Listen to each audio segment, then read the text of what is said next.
After the death of Aaron's two sons, Nadab and Abihu, who were struck down for offering unauthorized fire before the Lord, God spoke to Moses with a new commandment, one that revealed both his holiness and his mercy. God told Moses to warn Aaron not to enter the most holy place behind the veil whenever he pleased, or he would die, for the Lord's presence appeared in a cloud over the mercy seat, the sacred cover of the Ark of the Covenant. Access to this holy space had to follow precise instructions. It was not a casual act, but a divine appointment. To approach God, Aaron first had to prepare himself with humility and purity. He was to bathe his body with water and dress in simple, sacred linen garments, the linen tunic, undergarments, sash, and turban, instead of his jeweled ephod and breastplate.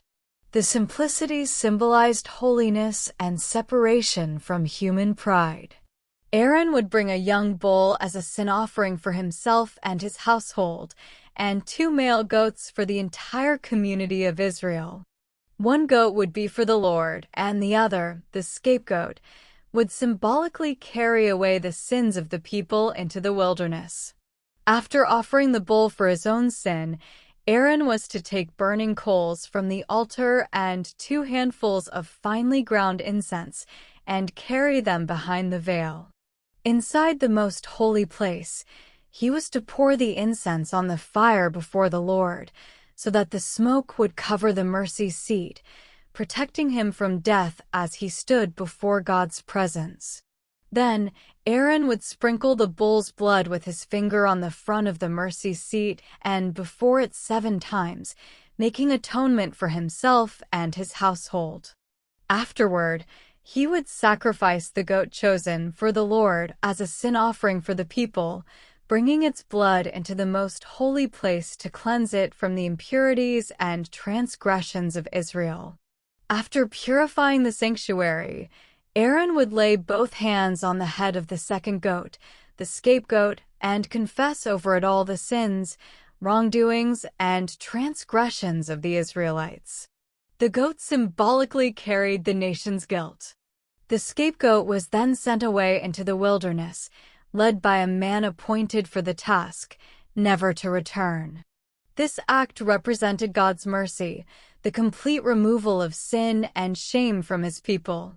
Once the scapegoat was sent away, Aaron would remove his linen garments, bathe again in water, and put on his regular priestly clothes. He would then offer the burnt offerings for himself and for the people, completing the atonement ritual.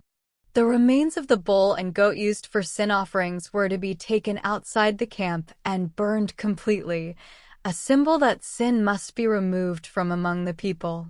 This entire ceremony was to be observed once a year, on the 10th day of the 7th month, known as Yom Kippur, the Day of Atonement. On that day, the Israelites were to humble themselves, rest from all work, and seek forgiveness and renewal. Through this sacred ritual, God provided a way for his people to be cleansed from all their sins, a reminder that holiness was not only about ritual purity, but about a renewed relationship with the Creator. Leviticus 16 is one of the most profound chapters in the Torah because it reveals God's balance between justice and mercy. The atonement rituals emphasized that sin separates humanity from God, but also that God, in his mercy, provides a way back through cleansing, humility, and faith.